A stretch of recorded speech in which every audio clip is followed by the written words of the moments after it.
Poppy SSC English second paper এই বইটি থেকে ট্যাগ কোশ্চেনের প্র্যাকটিস পড়া হচ্ছে। তারই ধারাবাহিকতায় 21 বা 21 নম্বরে এখানে 5টি কোশ্চেনের সমাধান করা হবে। এ নাম্বারে বলছে although it is late we will hold the meeting. তাহলে we will hold the meeting অর্থাৎ যদিও দেরি হয়েছে তারপর আমরা এই মিটিংটা আরো একটু দেরি করাবো বা আরো একটু দীর্ঘক্ষণ চালাবো।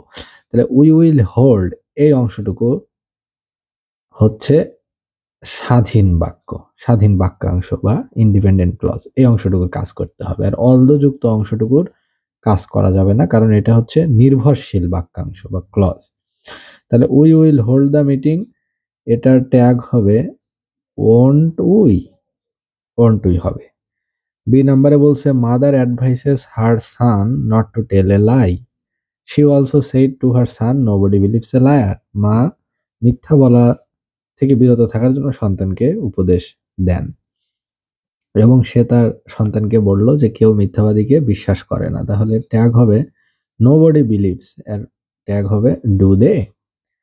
সি নাম্বারে বলছে সাডেনলি আর্থকুয়েক শুক the earth for the time being. অর্থাৎ কিছুক্ষণের জন্য হঠাৎ করে পৃথিবীকে কাঁপিয়ে দিল ভূমিকম্প। দেন দ্য পিপল ক্রাইড আউট, এরপর লোকজন চিৎকার করা শুরু করলো only god can help us, যে শুধু আল্লাহ বা সৃষ্টিকর্তা আমাদের রক্ষা করতে পারে। তাহলে only god can help us, তাহলে ক্যান তো আছেই, তাহলে ক্যান থেকে হবে কান্ট।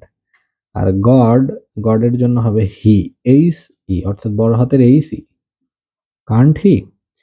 ডি নাম্বারে বলছে all the friends were playing chess, অর্থাৎ সকল বন্ধুরা মিলেই দাবা খেলছিল। ওয়ান অফ দেম সেড, তাদের মাঝে একজন বলে উঠল লেটস গো আউট নাও, চলো বাইরে যাই। তাহলে লেটস বা লেটাস থাকলে সব সময় ট্যাগ হয় শ্যালই। এরপর ই নাম্বারে বলছে illiteracy is the root cause of poverty, অর্থাৎ দরিদ্রতার মূল কারণ হচ্ছে নিরক্ষরতা বা অশিক্ষা বা অক্ষর জ্ঞানহীনতা।